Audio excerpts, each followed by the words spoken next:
Welcome, everyone, to the Islanders Never Say Die podcast. I'm your host, TJ, and with me here, as always, is our NHL analyst and expert, the grumpy old man. They say there's no shame in his game because he's always the same. That's me. Hello, Paige. Background, the lovely Paige. For those of you who are new to the channel, new to the show, welcome. This is an all Islanders podcast that takes place every single Saturday. I'd say probably around 5 p.m. to 6 p.m. Eastern Standard Time. So if you're new to the channel, there's a few things that I ask you to do. If you like this content and you want to support us or you want to make sure you stayed tuned and tapped into what we're talking about, make sure to do a few things. Make sure to subscribe on YouTube and make sure to like the video. If you subscribe on YouTube, you get notifications anytime we go live. And also, if you like the video, it lets myself and Grumpy know that you like the content that we're producing. And also, what it does is it helps the algorithm, and helps get this podcast out to the masses. We do have one more piece of housekeeping. We do have an all sports podcast called TJ and the Grumpy Old Man. It can be found in the link in the description below, or as a featured page here on our YouTube channel. So you just go right underneath, you go to the description, and you'll see TJ and the Grumpy Old Man. And it's an all sports podcast where we talk pretty much anything and everything sports. So that's NFL, that's NHL, that's college athletics. So that's college football, basketball, MLB, NBA, European football. I mean, anything and everything sports on that show. Again, it's called TJ and the Grumpy Old Man. Now, Grump. Yes. I tell you, bad week for the Islanders. Bad week for the Islanders. And, we're going to maybe take a little bit of a different approach today. Grumpy had a special request. He sent in a request to have our podcast title named, "What Are the Islanders Best At?" Posing the question. And now, Grumpy, I assume you've come here to this podcast with a list and a litany of different things that the Islanders do better than any other team in the NHL that could help lift the spirits of Islander fans. Am I correct with that assumption, Grumpy? Blowing third period leads. They're the best in the league at it. They've been doing it for years now. Yeah, I mean, that is true. At some point in time, don't you have to just kind of look at it and say, you know what? It's the cast and crew. We've had 4 head coaches. Yeah. Trotz, Lambert, maybe 3, and Patrick Waugh. And at the end of Trotz's regime, they would lose blowing third period leads. During the Lambert regime, blowing third period leads. And under Patrick Waugh, blowing third period leads. Yeah. Just something that this team does more than any other team in the league. Yeah, and it's interesting that you mentioned that. Now, it's something that we've talked about that really the last 2 years, I feel like they've picked up a lot of interest and intrigue. And, when you start looking at the numbers, you start crunching them, not good when you look at it. I mean, we do this better than any other team in the NHL. But since game 2 of the 2023 Eastern Conference Finals, or Eastern Conference quarterfinals against Carolina, the Islanders have played 111 games. In those 111 games, we have blown a third period lead in 32 of 111 games. That's 28% of all games played since game 2 of the 2023 Eastern Conference quarterfinals. I'm sorry. I mean, what does it tell you? You can even go further back than that. Even when you start to look at the sample size for this year, I mean, this year, right, we're doing it at a far greater pace than what we've done at least last year, and maybe, tipping that even into the playoffs the year prior, right? We have played 20 games so far this season. We have blown a third period lead in 7 of our 20 games so far this year. That's 35% of all games. Okay. I just, at some point in time, where do you point the finger? Where do you point the finger? At some point in time, you got to point the finger somewhere. GM? I'm not blaming the coaches. I'm flat out not blaming the coaches. Even though, what's something else the Islanders do real well? Make excuses. No, that's the fans. That's the fan base. I'd say maybe our fan base is very good at that. Something else that we do very well, I think. We get a 1-0 lead, and we play in a shell for the rest of the game. We try to find the loser point. So if Absolutely. we're up by a goal, or even if it's a tie game and it's like 5 or 10 minutes left in the game, we are happy just dumping the puck, sending one guy forward on the forecheck, and leaning everybody back. Now, and I will say, this most recent blown lead, which resulted in 0 points for the Islanders, we gave up 2 goals in the last 10 minutes of play against, right, the Detroit Red Wings, how bad they are, right? They suck. Detroit sucks. We haven't beaten them either time we've played them. We suck too. That's okay. Guess what? Embrace the suck. Acknowledge and embrace, because Detroit's a bad team. Okay. They're a bad team. I will say this about Detroit, right? Or at least our game against Detroit, we were in a spot to where we actually had it set up in the offensive zone. I am not a fan of making the excuse of puck luck, but man, oh man, that was just an unlucky sequence of events. Romanoff goes for a slap shot.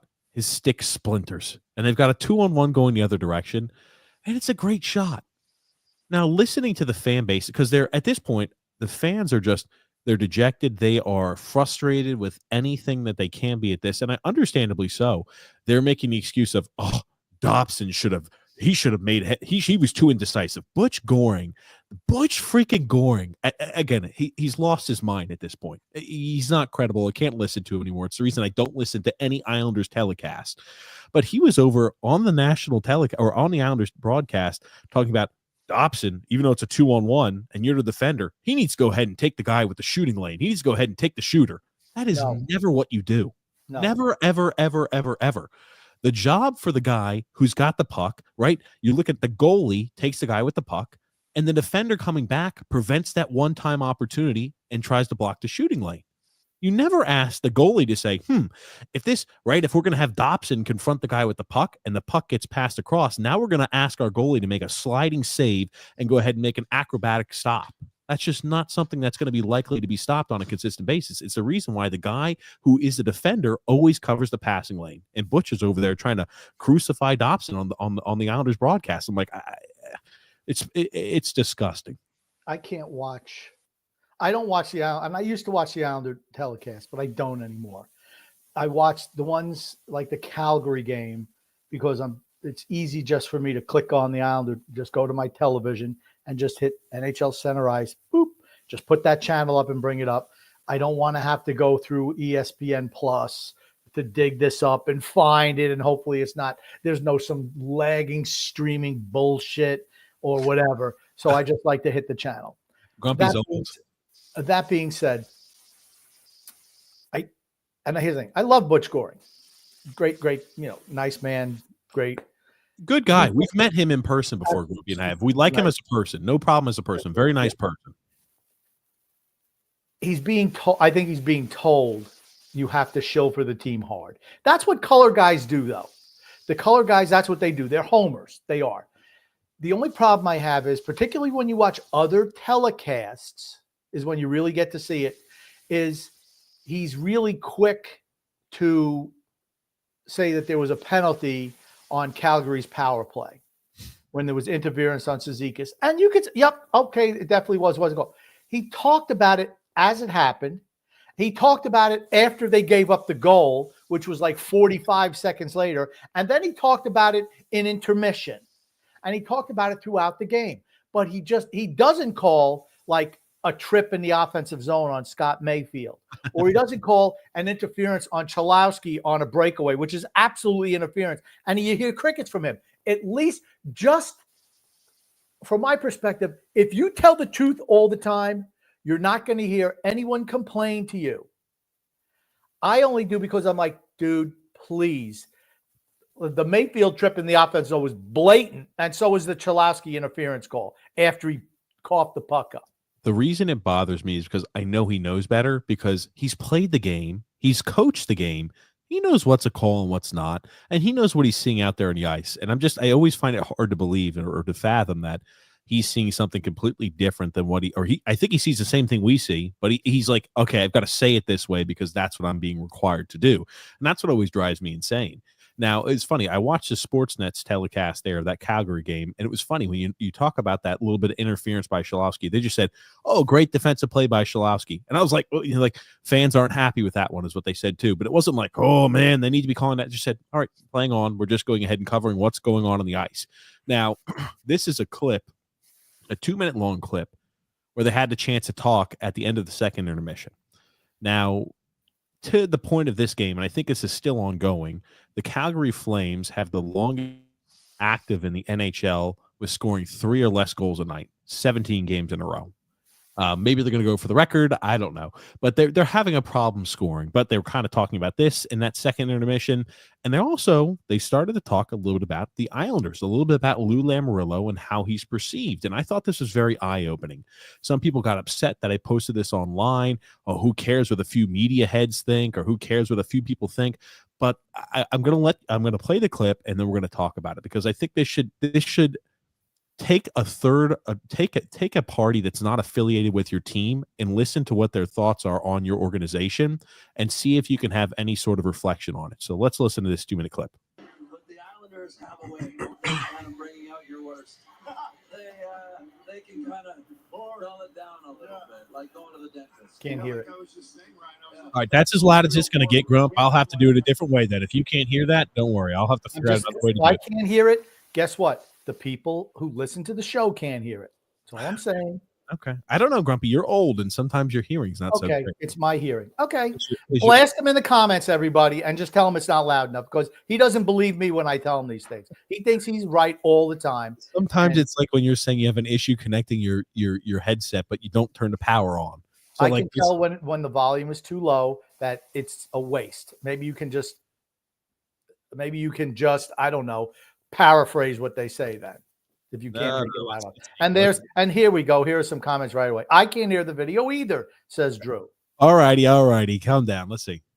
But the Islanders have a way of kind of bringing out your worst. They can kind of dull it down a little bit, like going to the dentist. Yeah, like I was just saying, Ryan.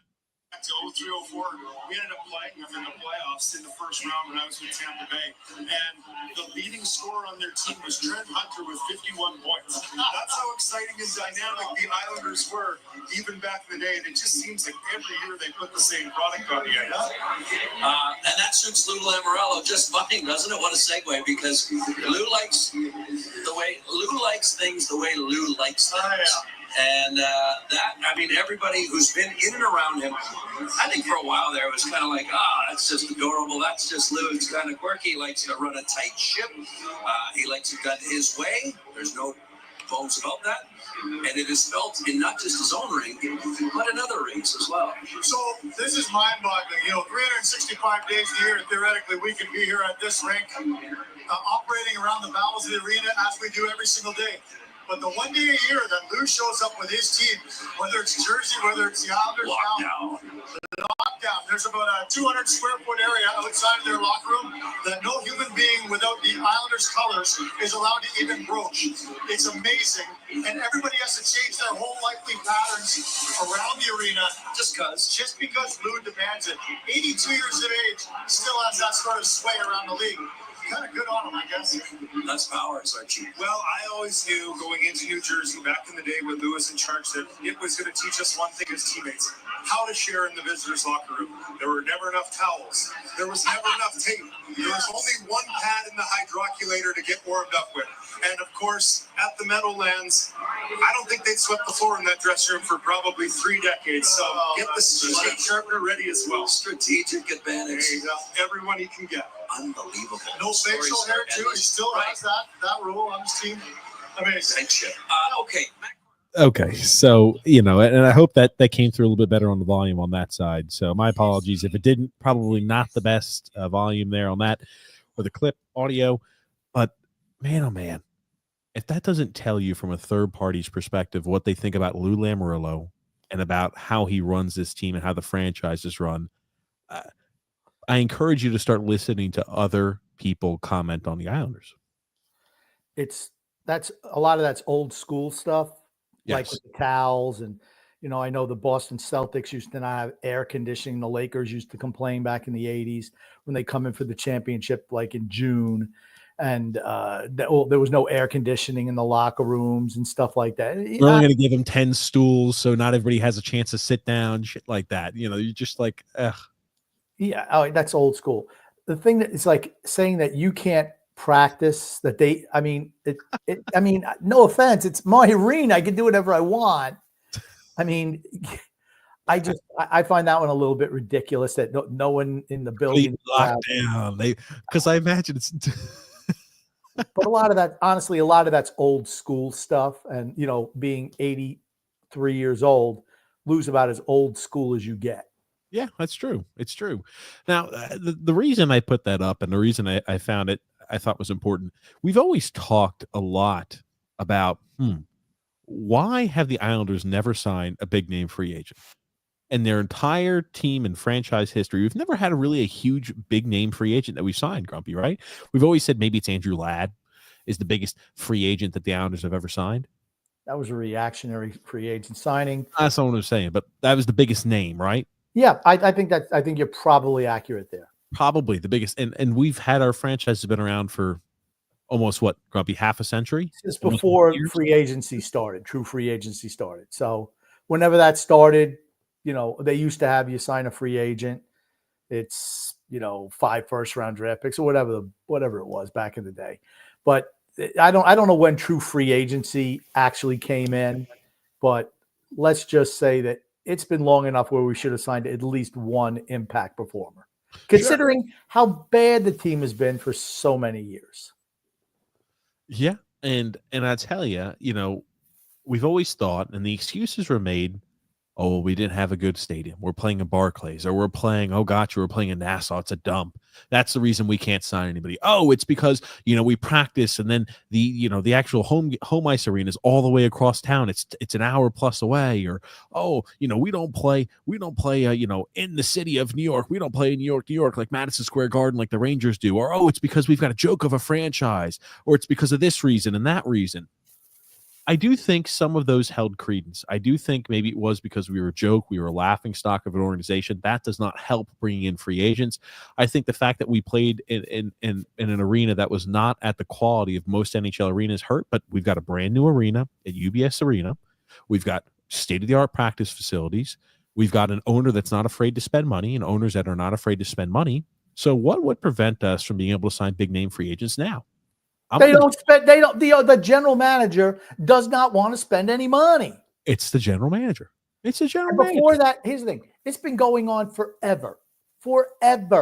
Because here's the thing. What's the one thing that free agents want? The one thing. You hit free agency for what reason? Money.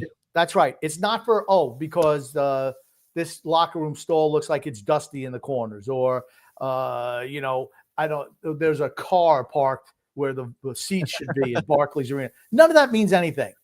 You pay them enough money, they're going to go.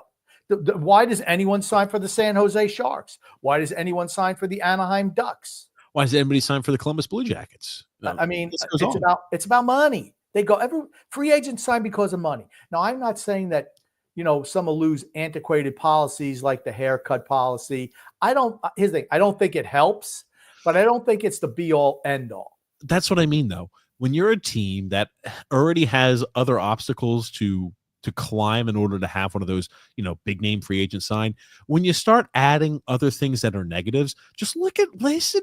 They're joking around, laughing around, talking about that.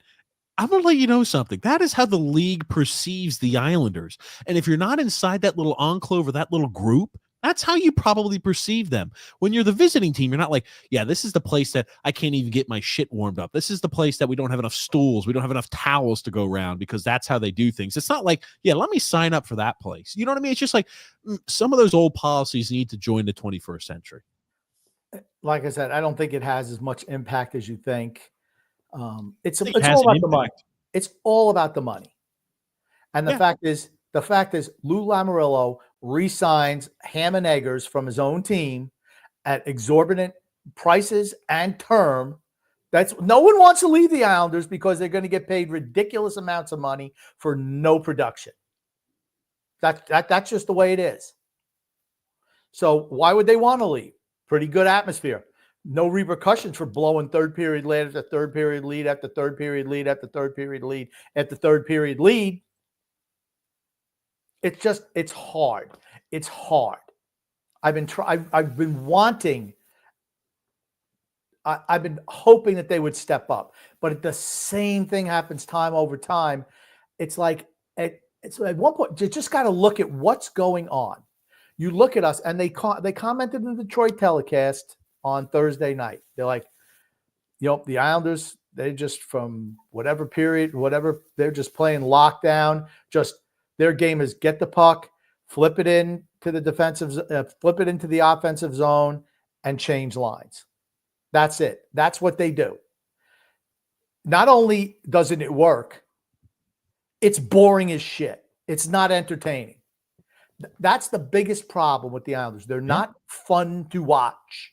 And when you don't win and you're not fun to watch, you're a bad product. That's a bad mix. That's what the Islanders are right now.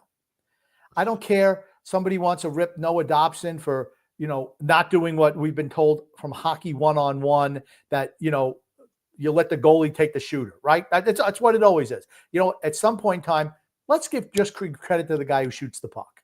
It's possible that they have more talented than we are. Now, I thought the first game we played Detroit this year, we outplayed them by a ton and lost 1-0. Yeah, I expected a repeat of that, but it was the exact opposite. Detroit absolutely dominated the Islanders on Thursday. Yes. Yep. We were outplayed from really the second period on. I mean, like from the start of the second period and the third period, we were outplayed. Now, the reason I put this up, it was funny. They were talking about this in that Sportsnet, that game that was on Sportsnet that I watched for the Calgary Flames and the Islanders. They always pop up that struggling special teams. And this is an issue we had last year. Our power play and our penalty kill were not good. And it really was, our power play started to drop once Patrick Waugh took over. It wasn't great across the board either. Our was bad under Lane Lambert, bad now. It's like, oh, where are we now? People are trying to use excuses of, oh, it's the injuries. That's the reason our special teams have looked bad, because objectively, if we had different players back in the lineup, our results would be better. If Duclair and Matt Barzal and guys like Pelech were all there, we'd have a better penalty kill, a better power play unit. The issue that I have with that is we had bad special teams units last year.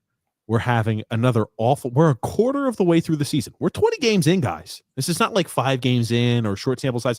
We're a quarter of the way through the season, and we're bottom 2, 3, or 4 on power play and penalty kill. It simply just is not good enough. Just not.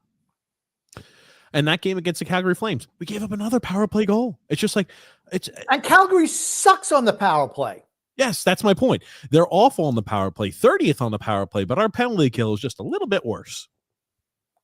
For me, it's just the frustration level. It's like, I'm like, blow the whole thing up now.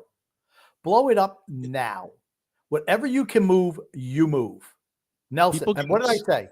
2 weeks ago, I'm like, got to move Palmieri now, because he's never going to be putting up numbers like he did the beginning of the season. Just no. Well, guess what? His ass is cooled off. You want to know who else is cooled off? Croc Nelson. His ass is cooled off. Brock Nelson hasn't played very well all year this year. He just hasn't. He scored some goals, but, at the end of the day, he's on the downside. These are guys you move in the last year of their contract. Yep. There should be an open house on selling anyone that the Islanders have. Anyone, any player that someone wants to talk about. The old man, even though I don't trust him as GM at this point, I do not trust him as general manager. You're talking about absolutely do not. Lou Lamoriello, correct? Yes. I mean, I've never trusted him, and I still don't trust him. I want someone. I want a new GM. It's weird. It's just unlikely for this to happen. I don't think they're going to fire him before the season's up. I just don't see that as the likely scenario. And the unfortunate thing is, I have not seen anything from Lou to make me think that he will win a deal when he's trading for players or trading away players. He just usually has not won those deals here in the past. So I'm terrified. This is an unbelievably crucial NHL trade deadline for the Islanders. I know it's right. It's not until February. Oh, that's so many months away.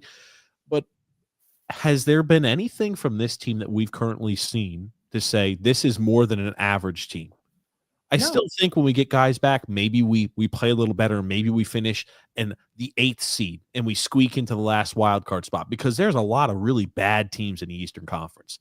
Pretty much the only spot I think that we're going to be, right? I don't see us surpassing the Devils. I don't see us surpassing the Washington Capitals. I don't see us surpassing the Rangers or the Hurricanes. We can only finish 5th in the division is the way I look at that. And the only spot that we can do that for is second wild card. Then you got to hope that Boston, who just fired continues to their struggle. Yep. Go ahead. Boston just fired their coach, and I knew that was coming. Yeah. You knew that was coming. Like I said, when you have the director of hockey ops, Cam Neely, and GM Don Sweeney come out and says something's just been off since training camp. They never felt like the team was. He said there was a disconnect. That guy wasn't going to last. I don't care what he did 2 years ago.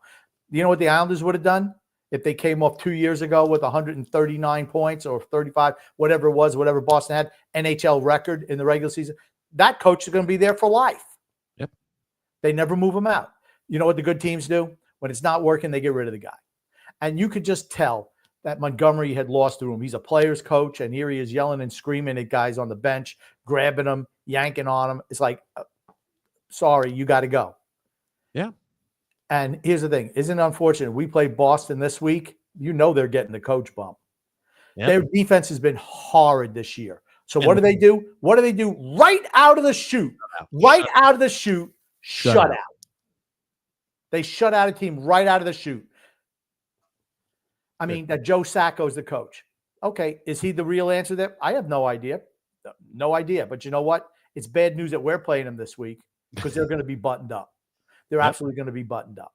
Yep, absolutely. You're 100% right. And we've been an average team all year. I'd say actually below 19 average. Points in 20 games. 19 points in 20 games. That is quintessential average. A point a game, average. You know, one thing I like, Stephen, we've always, you have always opined that a loss is a loss. You know, everyone else, like the leader of the Lamanites, he doesn't look at those as losses, overtime losses, even though it's in the very definition. He does not look at it as a loss. But you always have been real adamant about that. The Islanders are 7-13 this year. 7 wins, 13 losses. They've won 4. Count them. 4 games in regulation out of 20. That's 1 out of 5. 1 out of 5. That's 20% of games that you win in regulation. They talked about it on the Detroit Pelicans. They're like, wow, really? Wow. Yes, they literally had a pause and said, wow. Because one obviously didn't know that statistic going in, but only, think about that, 4 wins in regulation. Here's the thing. Other teams that have 4 wins in regulation, right? Because 4 wins in regulation is tied for San Jose has the least amount of wins in regulation at 3. They're the worst team in the league, aren't they? Yes. The Islanders are tied for second worst in the league with 4 regulation wins.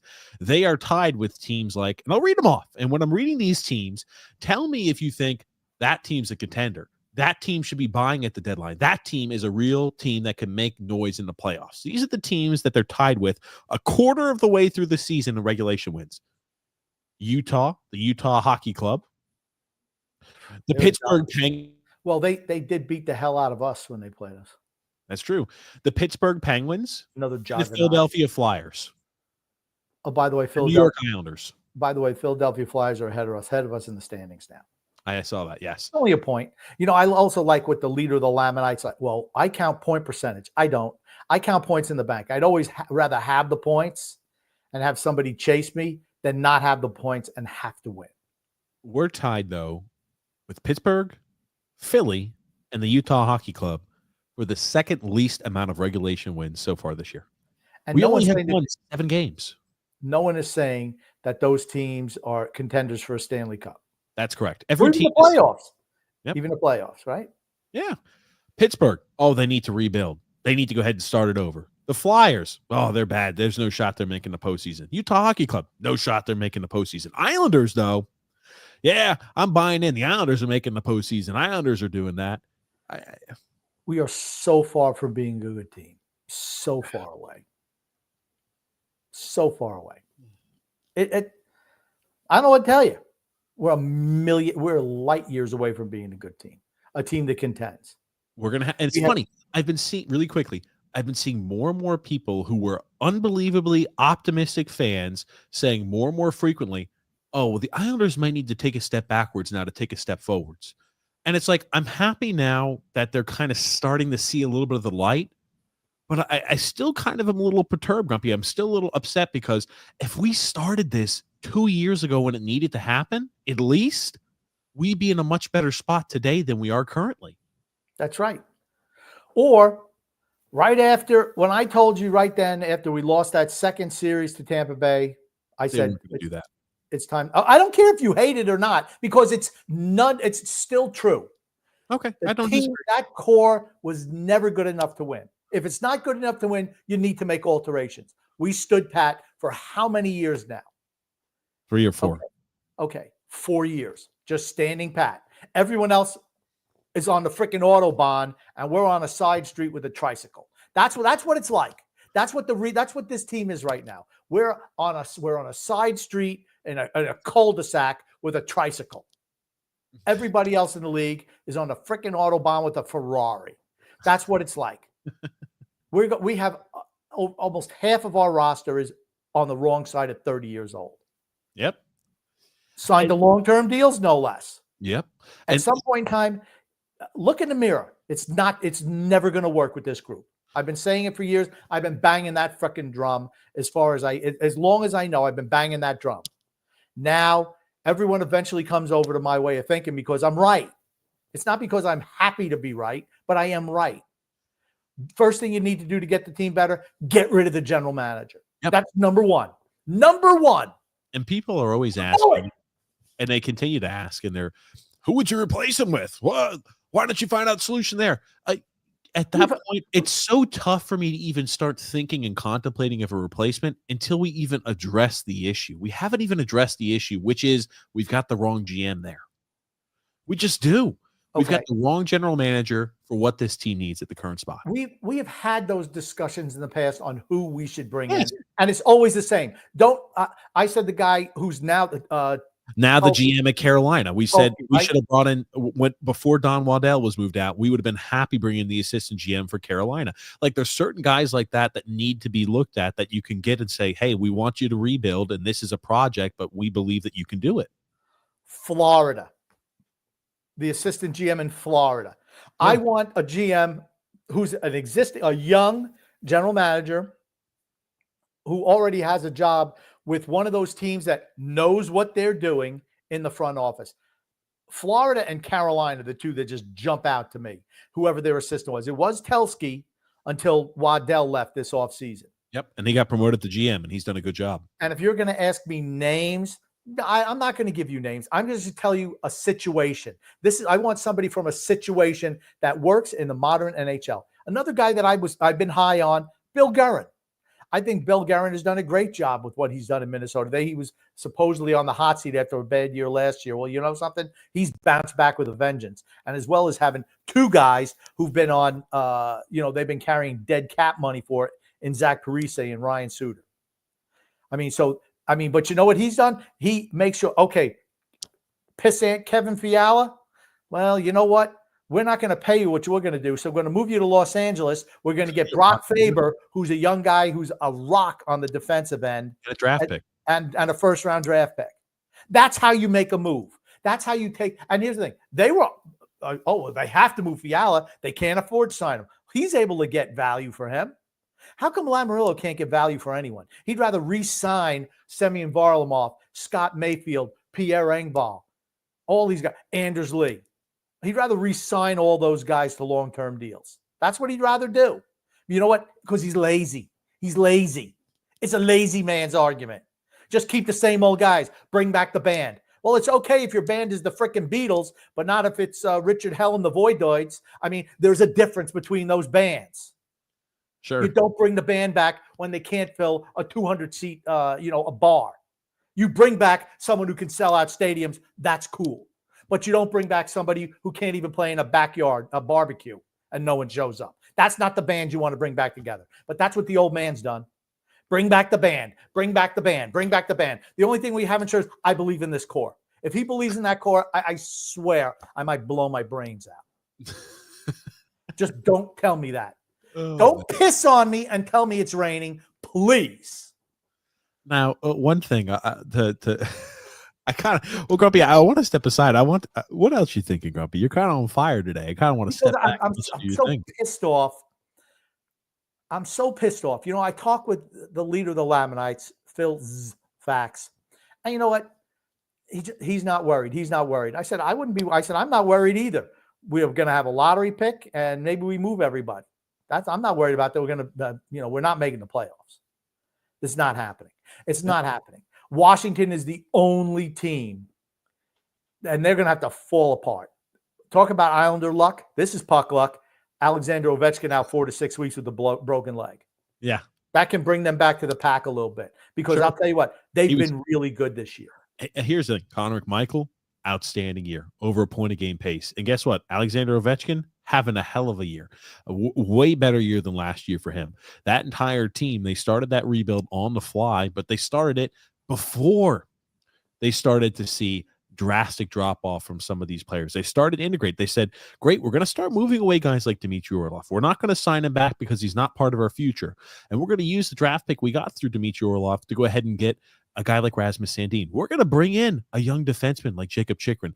We're going to sign a free agent like Dylan Strome, I'm sorry, for nothing, right? For just a contract. We're going to continue to draft these players. Yes, for free. And it's just like they started that process early and they did it in a proactive manner. It's the reason why it's like, oh, wow, how did they get back to where they're such a good team already?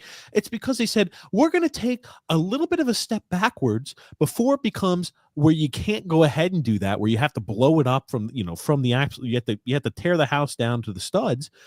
But they were proactive with it. We are not. We're going to be reactionary with it. We're going to be absolutely we're going to be Pittsburgh. Blow everything up. Yes, we are Pittsburgh. We're going to be Pittsburgh without the Stanley Cup titles. Yep. Yes. And here's the thing. As much as I've been saying I love what Washington's done, and TJ just highlighted some things, and yes, Washington's in the right direction. They're a good team. Guess what? Washington's not winning anything either. That too. They're not winning anything either. It's not happening. At least they're not good enough yet. At least if you're a Washington fan, though, all along the time period that they've been doing this, it wasn't like they were trading away their draft picks, right? They stopped that about 3 years ago, I'm sorry, where they're like, great, they started bringing in guys like Ryan Leonard, their 8th overall selection. They started saying, we're going to start keeping our draft picks because we know we need to go in through a time period of transition. Guess what? Our Nick Backstroms, our guys like our Dmitry Orlovs, and again, like John Carlson, he's on the wrong side of 30. He's not part of the team's future.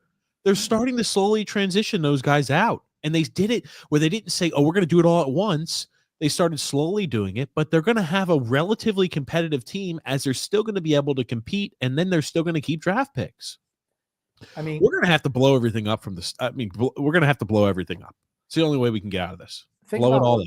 Think about what Washington did in the offseason by moving Darcy Kemper, who they signed to a ridiculous deal after he won the Stanley Cup in Colorado, which was a bad decision. So what do? You know something? Pierre-Luc Dubois is on the outs for the Kings. They roll the dice on a guy who's 25 years old. I have no problem at all with that. And, Phil's always saying, well, that contract's not going to be good. I said, but you don't know what he can be. And they got rid of Darcy Kemper. And they got a guy for half the freaking price in Thompson from Vegas. And Thompson and Ingram have been great together. You don't need rid of Kuznetsov too. They got rid of Kuznetsov the year before, who then said, I'm going to the KHL. They were one step ahead on every single move they made. And as much as people try to give, Pierre-Luc Dubois, he's awful. He's got 13 points in 19 games. He'd be one of the leading point getters on our team right now. And he's so bad. He's so awful. 13 points in 19 games. He's only got 2 goals. 13 points, guys. And you're complaining about 13 points in 19 games? I would gladly take 13 points in 19 games from some of the guys on our team here. And he's a second line guy. Yes. And Phil Gibbs, he's playing his way to the third line. Not when he's scoring 13 points in 19 games or not. I don't even listen he's a second line center. And here's the thing. You roll the dice on a young guy like that. Yes, he has a long-term contract. Okay. But you know what? The salary cap is going up. It doesn't matter. It doesn't matter. He's got 5 or 6 years left on that deal, but he's still young. Don't tell me he can't turn it around, because the kid has shown when he was in Columbus, he had ability. When he was in Winnipeg, you could see he had ability. Okay. Maybe. And with the Kings, okay, he tailed off a little bit of the Kings, totally different playing style. But you know what? I'm willing to roll a dice on a young guy. Dylan Strome, perfect example. You could have had him from Chicago for a song. For a song. I never understood that move by Chicago, to be honest with you. They were clearing the decks to bring in Bedard and then load up with veterans. Well, Dylan Strome has absolutely been a revelation for Washington since 28 points in 19 games. I mean, he's worked so well with Ovechkin. Let's see what happens with Ovechkin. He's the better Strome. We got the better Strome, brother, Grumpy. Yeah, there you go. But you know something? This is going to be some trying times for Washington, being without Ovechkin for 4 to 6 weeks. Absolutely. If they can play Islander hockey, which is 500, win, lose, draw, they'll be fine. They'll be fine because that's all the Islanders are going to do. I do want to go ahead and showcase, how people continue to do anything they can to drag Noah Dobson's name. Oh, he's so bad. He's not doing what he needs to offensively. He's so bad defensively. I just want to put up some clips of another top-tier offensive defenseman and Evan Bouchard and what he does in the defensive zone. And to paint the picture here, this was this week against Toronto, right? It is a 2-2 tie game here in the third period. I'll let you watch some of these clips there by Evan Bouchard. And I just want your honest opinion. There's 6 minutes left in the game. This is crunch time. It's a tie game against Toronto. So let's watch. Let's watch Evan Bouchard here. And let's just get our initial reactions. I'm going to remove this so we can see it a little better. Perfect. And there's 2 clips we'll watch from him. For those unfamiliar, Evan Bouchard is number 2 here. Okay, we're missing it. Okay, sorry. I'll put it in slow motion. Give me a sec here because it just the latency just doesn't pick up very well.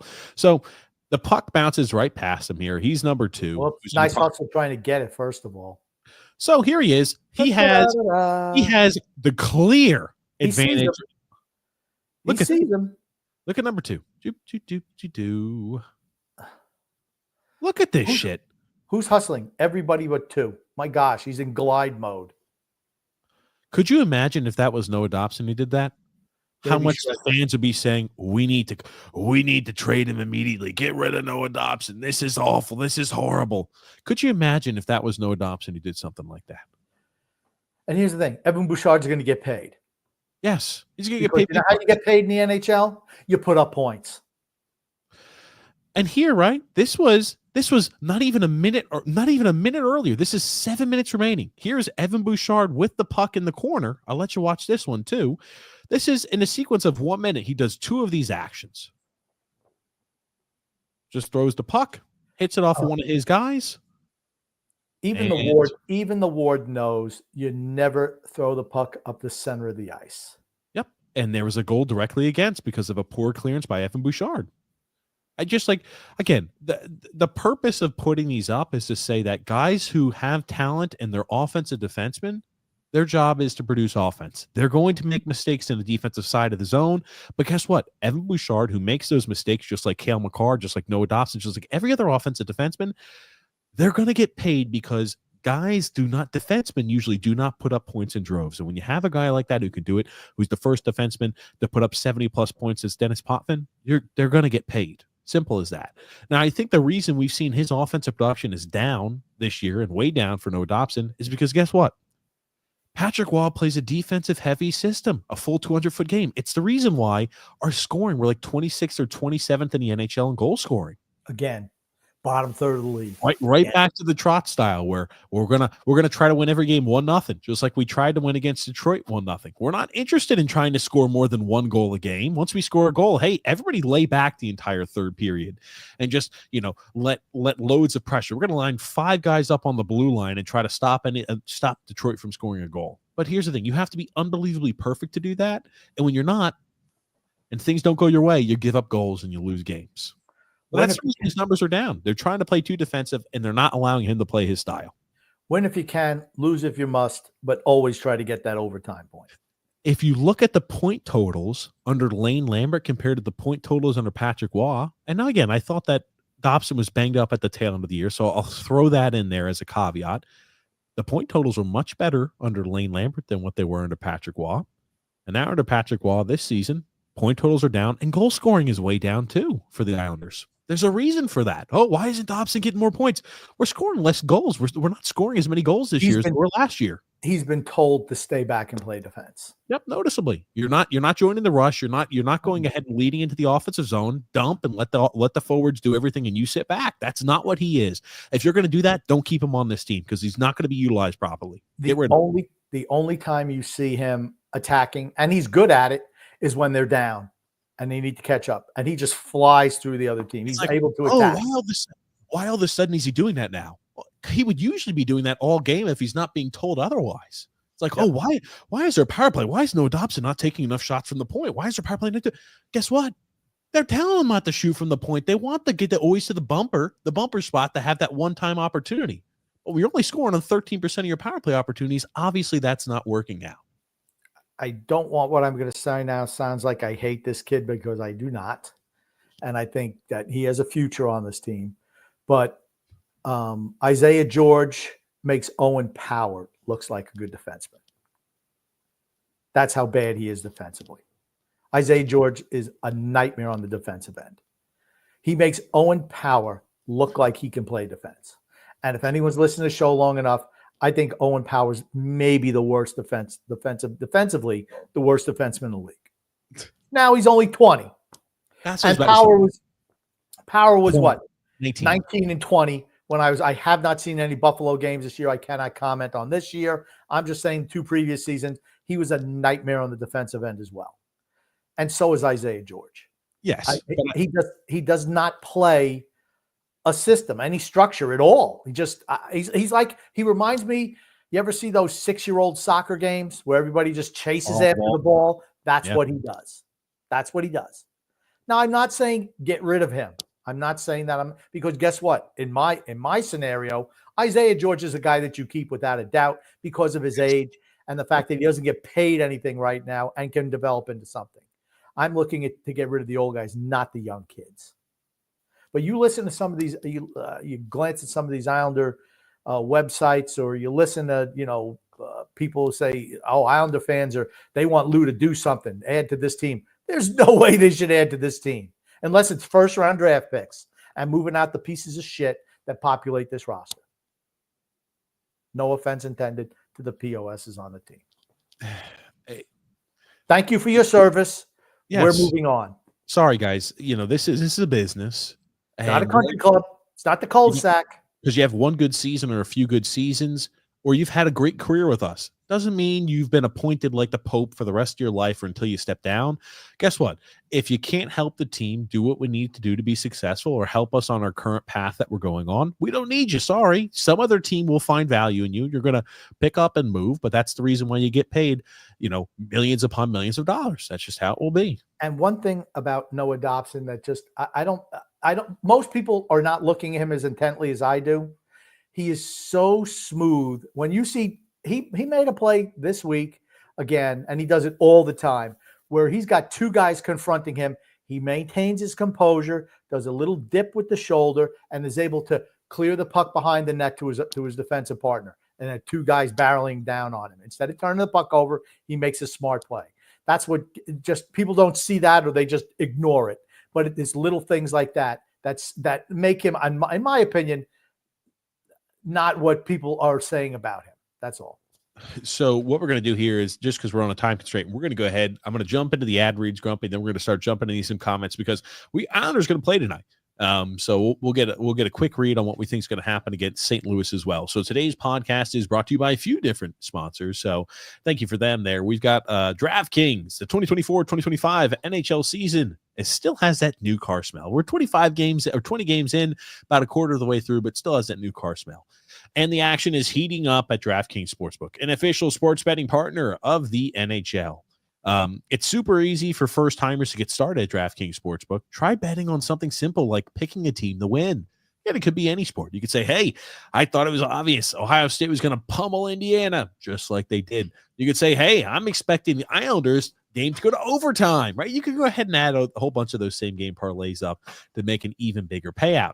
And if you're new to DraftKings, listen up. New customers can bet $5 and get $150 in bonus bets if your bet wins. Download the DraftKings Sportsbook app now and use the promo code THPN. Again, that's code THPN for new customers. Get $150 in bonus bets if your bet wins when you bet just $5 only on DraftKings. The crown is yours. Gambling problem? Call 1-800-GAMBLER. In New York, call 877-8-HOPE-NY or text HOPE-NY 467-369. In Connecticut, help is available for problem gambling. Call 888-789-7777 or visit ccpg.org. Please play responsibly. On behalf of Boot Hill Casino and Resort in Kansas, 21 and over. Age and eligibility varies by jurisdiction. Void in New Hampshire, Oregon, and Ontario. Bonus bets expire 168 hours after issuance. For additional terms and responsible gaming resources, see dkng.co/ftball. NFL Plus premium offer available only to new and former NFL Plus subscribers. Additional NFL Plus premium terms at nfl.com/terms. Today's sponsor is also Game Time. You've heard us talk a little bit about that and kind of the feeling you get when you're at a live sporting event. Even if the Islanders are struggling a little bit, it's fun to kind of go to the game live. You kind of get that feeling. You get to experience the game up front and personal. And I tell you, there's no better sport to watch live than hockey, I believe. You could see everything on the ice surface. You're there. You feel the hits a little bit more. You feel the enthusiasm and the energy from the crowd. So I tell you, with Game Time, we've talked a little bit about how you can go ahead and pick your seats and how you can go ahead and find a great deal when you're going ahead and purchasing tickets. They've got these great curated deals that make it easier and better prices there to pick from. And, they kind of give you that same seat view before you purchase as well. We've talked about that. If you kind of pick a seat and you're like, okay, what am I actually going to be viewing where I'm at? Is my view going to be obscured in some capacity by some beam, or am I going to be in a bad spot? Right. They're going to let you see that, which I think is always important anytime you're purchasing a ticket, especially through, a reseller on that side. But, I tell you this also, the great thing with Game Time is they do have that lowest price guarantee. And that's even event cancellation protection that you've got there through them too. So if something crazy happens where it's like, oh, hey, we've got a snow game, something happened, you still got that event guarantee cancellation there on that side. I tell you, we've talked a little bit about it. It's got the all-in pricing. So when you're purchasing a ticket through Game Time, it's going to tell you, okay, I don't have to worry about adding in some fees additionally to say, oh, great, the ticket's going to be $40, but now I've got to add in another $15 for the fee of the resale or anything like that. They're going to tell you, okay, what is my total fee there on that side? And they have also got that lowest price guarantee, or Game Time will credit you 110% difference. That's not bad at all. I'll tell you that. 110% of the difference? 110% of the difference. Yep. Okay. That's accurate. It almost had to double take it a little bit, but yes, absolutely, that's accurate. And your purchase is covered there for the most flexible consumer ticketing industry. I'll tell you that.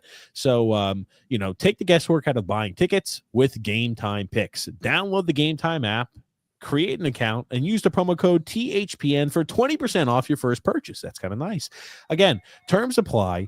But again, create the account and redeem the code THPN for $20 off. Download Game Time today. What time is it, Grump? Game time. That's right. It's game time. Always at the end of that, I feel like we're at like a middle school football game. It's like, what time is it? Game time. That type First of down. Oh, man. First down. Our last podcast sponsor here for the day is Raycon, Grump, your favorite Raycon headphones. That's right.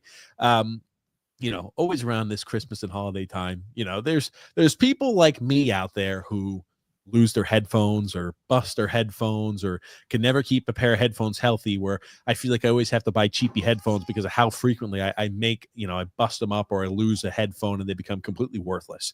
But I tell you one thing with Raycon, right? You don't have to wait on any sort of like, okay, what type of special deals can I get on like Black Friday or Cyber Monday? You're going to get the amazing deals right now with Raycon, even early, because Raycon, you can get an amazing deal on premium audio every day of the year.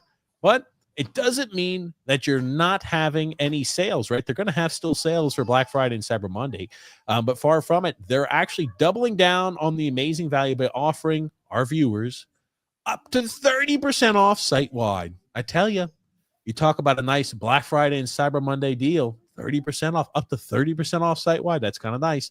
The deals that you'll appreciate every day, like Raycon's everyday earbuds, especially if you haven't checked out their latest model, which includes plenty of new features that make them even more of a must-have for any audio listener. For example, they've got now the feature of 32-hour battery life and multi-point connectivity that lets you pair with 2 devices at once. I've told you, I don't understand how the Zoomers and these kids can listen to 2 different things in different earphones, but I guess if they can power to them, that's not a feature I'll use, but I assume the Zoomers like that type of stuff.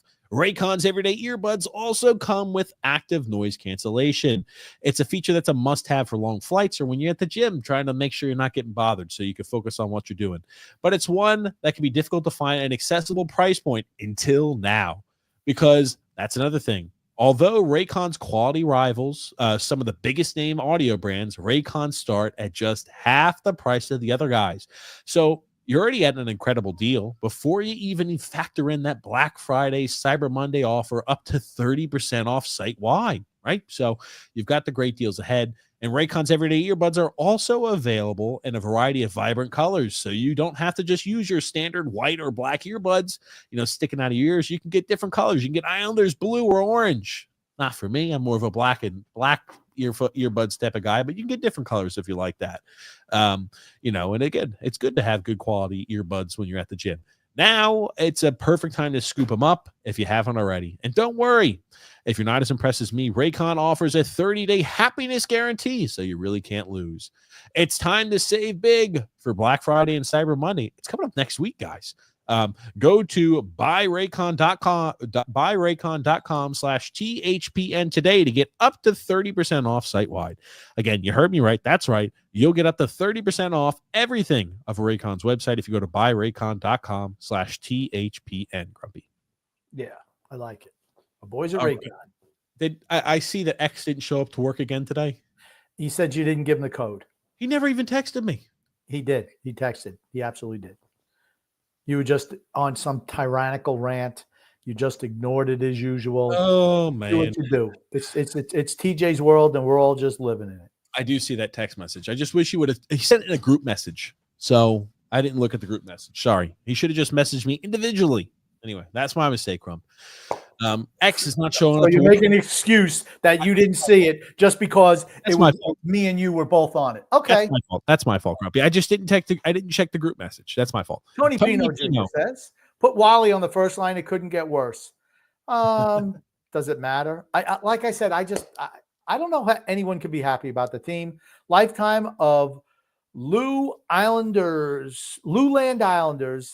Hashtag embrace the suck. Absolutely. That's what it is, Dan. Oh, man. Here we go. State of survival, Grumpy old. We need to pick a lane. We're a lottery team. I want to do a partial rebuild.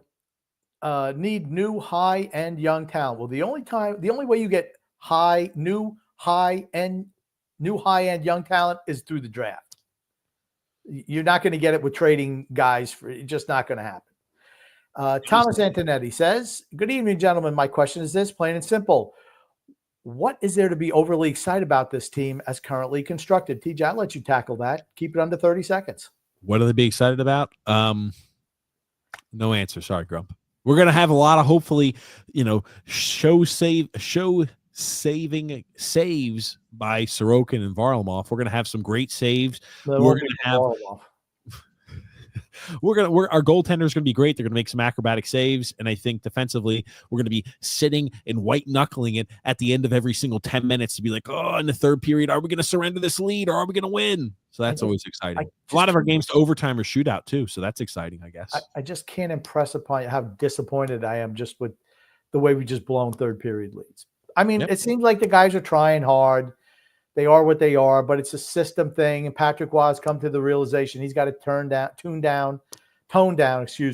the high flying offense that I know he wants to play because they got to get points. So it's like they're just happy. A point a game. Freedom Fund Adventure says, Grumpy, I feel bad for you. TJ must have been insufferable after his Red Wings beat our Islanders. No. He just puts on that smirk that like this.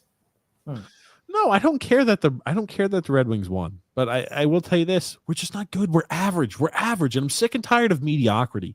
And the people who pretend like we have to be happy and content with mediocrity, they're fucking losers. Losers. So keep being a loser, you people who are happy and content with mediocrity. I'm not a loser. You keep being a loser. Goon Goon Grump. Do the Islanders merely stink? Has Phil's Fax been banned from the rink? Only if things are right in Islanders land would he be banned from UBS Arena. Don't let him in. Now, here's the thing. I talk to Phil more than TJ now. But usually after games, if we win, we hear from him. If they lose, we don't. I know his fingers were. I haven't heard from him very much recently because his fingers on Thursday night must have been burning. He was like, "Oh, I can't wait to send this so I can call him up, tell him how great the Islanders are." Oh, then we don't hear from him. Oh, no, we didn't hear from him. Is right. Rick Rock, grumpy old man. For the love of all things holy, no more Matt Martin. Grump, how pissed is Wob being forced to play him? I don't even know why he was signed back. Why? Mr. Meat. Islanders situation has nothing to do with the players anymore. Can the owner not fire management? Let's start there. Obviously, they have too much. Obviously, they have too much money, not really interested in results. I disagree. I think they are interested in results, but I don't think they know enough about hockey to pick the right guy. They're afraid. They said, "Oh man, Lou Lamoriello, he's the big name." Everyone's saying how great he is. It's like, hey, let's get him. They're afraid. I think they're afraid. They duped him. Simple as that. Goon says here, and again, Lou served his purpose. We're happy Lou originally came here. He brought legitimacy to this team, but he runs a shelf life. See you later, Lou Lamoriello. Bye-bye. Goon says, game after game, the Islanders run out of gas. How much longer will Son X be given a free pass? Apparently forever. Son X was here all day. We had a nice afternoon visit with fiance Y and dog Z. Yes, I made a mistake. Rich A said, at least it looks like Cole Eiserman may pan out. We don't know. It's only year one in college, so a lot of time still left to go, but hopefully he does. Michael M said, hey, guys, just want to stop in and say I love you guys. What's up, Michael M? He also says, obviously the season is kind of a loss. It's kind of lost, but I'm looking for any positives imaginable, and Duclair and Sipakov have been that. How many games did Duclair play? 3? 5 games. Okay, you can't say that about Duclair. He had 3 points in 5 games. Sipakov has 10 points in 20. But yeah, Sipakov has been better than probably what I imagined. But that's a guy where, guess what? At the trade deadline, see you later. See you later, Sipakov. You're on a 1-year deal. See you later. Tim J. Grump. Feels like the owners are not interested in contending team. Lou should have been gone by now. Now would be the time to fire Lou to get a new GM, if not promoting Wah. Get Jim Montgomery. Get Jim Montgomery as a new coach. No, I don't know about it. I don't think they need a badass head coach. Yep. They do. They're not going to fire Lou, unfortunately, and I just hope he doesn't screw up the deadline, because that could have huge repercussions for this team if we let Lou make the rule at this year's deadline. Emmanuel R says here, good evening, gents. Every great team begins at the top. Lou had his time, but the time was up a few years ago. Nothing changes until he goes. It's not rocket science. Absolutely. State of survival, Grumpy.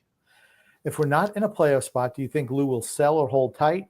He has too much loyalty to his players. I could see him doing nothing. If we're really bad, he'll do nothing. That's nice. And if we're close, he'll sell whatever he can. No, if we're close, he's going to buy, I think. You don't think he's going to buy if we're close? Yeah. For me, it's like, dude, the writing's on the wall here. If you can't see it, you're blind. Nick D said, hey, you guys are talking about the playoffs. No way the Islanders are making the playoffs. I still think we're an outside chance, but we might have a chance to make the postseason. I'm not writing it off yet, but we're not going to do anything in the postseason, so it's a moot point. Hashim K says here, you're 100% right, Grumpy. It's all about the money. Lou has to go. State of Survival says here, I call over 20 overtime losses this season. We're on pace for it. I don't, because I think if the season goes on, we're going to get beat a lot more in regulation. Thomas Bach says here, gents, I want to rebuild more than ever. However, I don't want Lou to do the rebuilding. 100% agree. The only thing I'm saying is he should be under edict from ownership. Move these guys. They need to say, dude, this is what we want you to do. We want you to move. If you don't, we're putting you on your ass tomorrow. This is what you're doing. Trade him right now. Get the right value for him, or see you later. And if I hear anything else, you're gone. See ya. And you're going to go out, and it's going to go out in a shame is how it's going to be done. Because we're going to say we fired you. We're not going to give you the grace or the dignity, and we're going to come out there and speak poorly about you. See you later, Lou. Adam P says here, ugh, this team and the Lamanites. Yeah, it's the real problem is the Lamanites are the issue. Different minds, Grumpy. Hey, fellas, realistically, if the Islanders want to pull off a Washington-style rebuild in the offseason, do you think it's still possible? Who would you keep on this roster now? The problem is we did a lot of the guys who were on expiring deals. We signed them to long-term contracts, i.e. Engvall, i.e. guys like Scott Mayfield, i.e. guys Pelech and Pulak at the time period. And we signed so many of these guys to 7- and 8-year contracts. It's going to be tougher to do. Washington didn't do that. What they would do is they would move. Wallstrom has nothing. He could be throwing in any deal. Palmieri and Brock Nelson must go. And if you're in full-on rebuild, move Noah Dobson.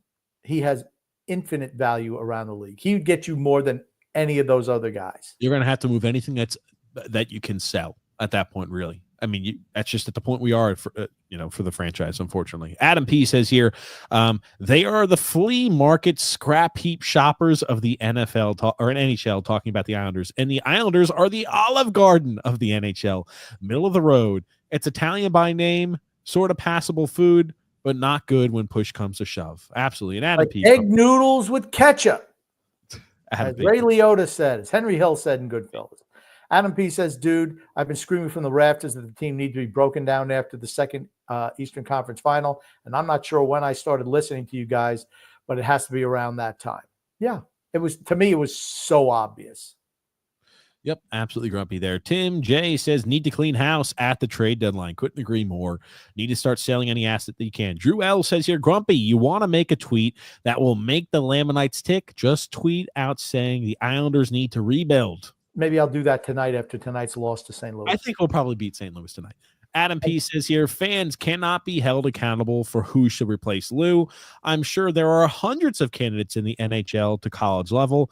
There has to be a smarter manager out there. Nobody from the college level. No freaking way.